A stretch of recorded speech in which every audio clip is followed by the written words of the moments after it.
বীরভূম জেলাসহ যে দক্ষিণবঙ্গ সেখানে কিন্তু গত কয়েকদিনে তাপমাত্রা যে পারদ সেটা ক্রমশ ঊর্ধ্বমুখী হয়েছে এবং এই মুহূর্তে আমরা দাঁড়িয়ে আছি বীরভূমের সিউড়িতে এবং এই মুহূর্তে এখানকার তাপমাত্রা প্রায় 35 ডিগ্রি সেলসিয়াস, যেটা আবহাওয়া দপ্তর সূত্রে জানা যাচ্ছে যে আজকে সর্বোচ্চ তাপমাত্রা প্রায় 37 ডিগ্রি সেলসিয়াসের কাছাকাছি।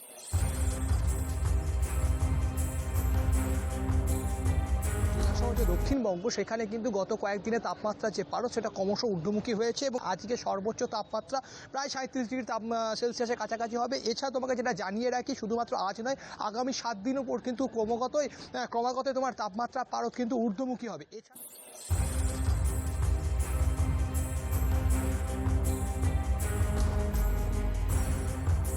আপাতত কোনো বৃষ্টির সম্ভাবনা নেই, যার জেরে কিন্তু কার্যত নাজেহাল অবস্থা জেলাবাসীর। এছাড়াও তোমাকে আরেকটা, যে আবহাওয়া দপ্তরের পক্ষ থেকে কিন্তু ইতিমধ্যে দক্ষিণবঙ্গের বিভিন্ন জেলাতে কিন্তু হলুদ সতর্কতা জারি করা হয়েছে, সেই তালিকায় রয়েছে বীরভূম জেলাও। কারণ বেলা গড়ানোর সাথে সাথে কিন্তু তাপপ্রবাহ কিন্তু রীতিমতো বইতে শুরু করেছে গত কয়েকদিন ধরে।